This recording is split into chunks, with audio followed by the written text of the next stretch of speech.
Hey, what's up, guys? ZZ Spectre here. Hope you guys are doing good because I'm doing pretty good myself, and I hope you guys feel the same way. But I've got for you guys another video here. It's something a little different. It's something I've never really done before. What I'm going to be doing, I'm going to be doing a little critique over Black Ops 2, which is something that I don't normally do. I don't normally do kind of reviews over games, and this is just going to be a review over what's been released from Black Ops 2 and what I think of it so far, what I think that will be really good additions to the game. The first thing I'm going to talk about is campaign, because that's the first thing that was released for as a gameplay perspective, and which was at E3. And when I got to watch the E3 campaign trailer, I thought that this game is going to be awesome because it's a completely different twist to Call of Duty. It's something completely different, something they've never done, which is a futuristic warfare Call of Duty. Infinity Ward has always done modern warfares, and Treyarch has always done past warfares like World War II and Vietnam. And so I think this is going to be a pretty good addition to the Call of Duty series, because right now the Call of Duty series isn't it's not as its strong point right now. It's had its ups and downs, and right now it's at a down point, and I think this is going to bring Call of Duty back to where what used to be as one of the top series on Xbox and PlayStation and PC. And the reason is because it's a completely different thing that they've never done before. And the funny thing is Treyarch is actually going to be doing a futuristic warfare, which they've only done past warfare games, and so I think that it'd be interesting to see what they can do with a completely different subject. And Treyarch's always been my favorite Call of Duty producer, just because I've always liked the way they've set up their games. I've liked the way they've balanced their guns. Yes, I realize in Black Ops there were some guns that were OP, like the FAMAS, and some other people didn't like the AK-74U or the Galil, and there's been other guns as well. But you can't expect the games to be perfect. And so I'm not expecting Black Ops 2 to be perfect either. But from what I've seen from it, I think it's going to be a really cool game. And anyway, back to the campaign. What I saw from it is the graphics so far look like they're fairly similar to the original Black Ops graphics. And I didn't mind them. They're not my favorite. But, you know, they can do better, but it's not perfect. So what I saw first from the campaign was the first gun that I saw was the USP-45s, I think is what it was, is that first pistol that he pulled up.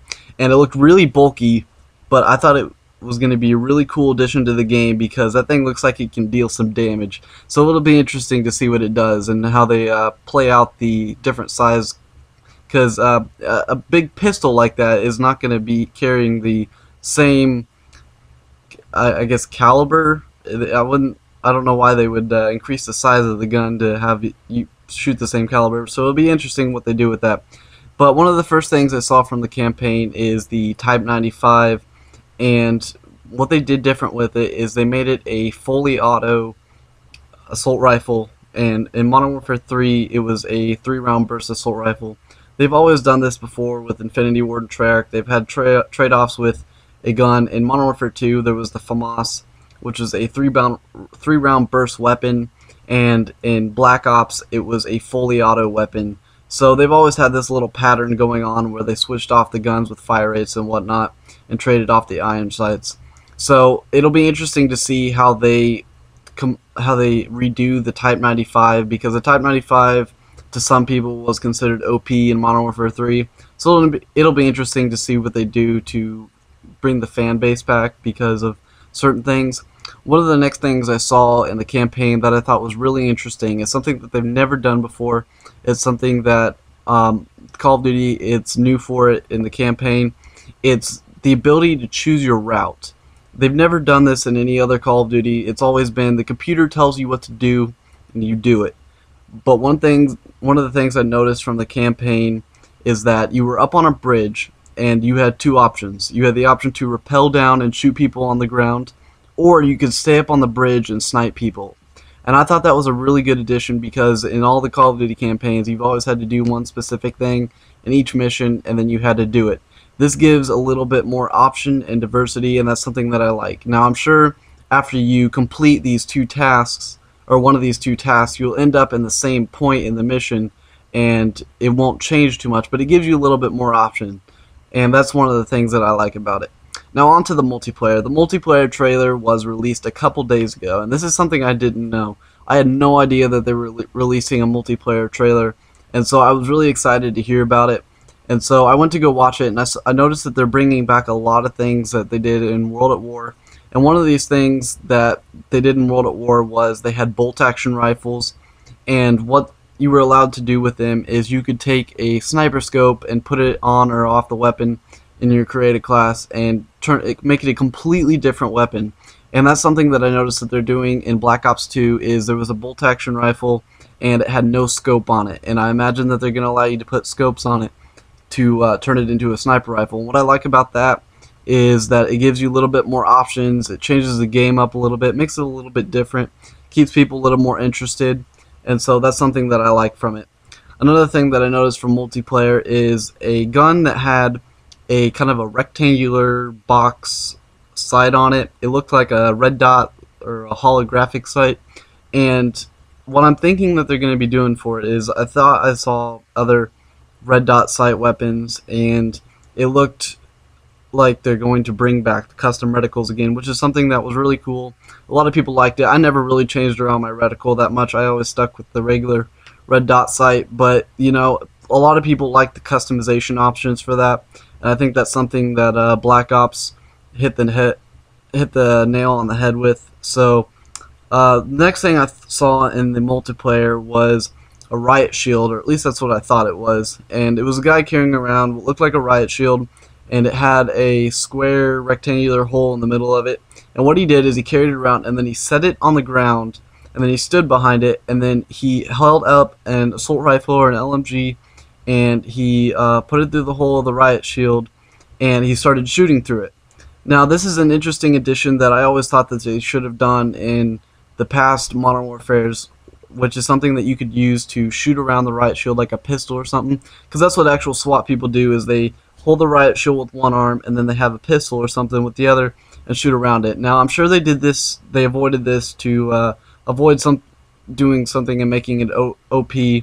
But this is going to be really interesting. There's two things that they could do here to make it OP or not OP. The first thing that they could do to make it OP is make it an addition in the creative class where you can actually carry around that, because if it's actually an addition in the creative class, I think it'll make it really overpowered, and because you can't shoot through the riot shields, and the fact that you can stand behind it and then shoot through it, I mean, obviously the people can probably shoot you through the hole fairly easily, but to me it just seems like it's something that would be a little bit overpowered.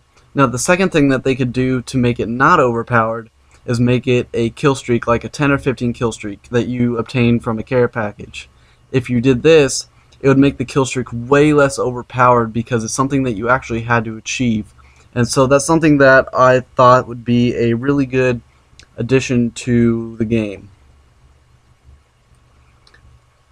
This commentary is going to have to come to a close here, but one last thing I wanted to point out is one of the reasons I'm actually excited to see this game when it's released is because a lot of the things, the technologies, the robots, everything that's going to be in this game, a lot of it is prototypes, because as I mentioned, this is a futuristic warfare game, but how are you supposed to include futuristic weapons that they haven't been invented yet?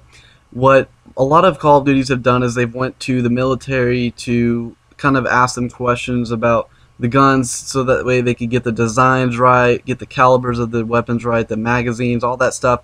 And so I'm pretty sure what Treyarch did for Black Ops 2 is they went to the military and they probably asked to look at a couple prototypes and to see what some of the stuff is. So a lot of this stuff is probably going to be prototypes that are actually being worked on now or are in production to be put into use fairly soon.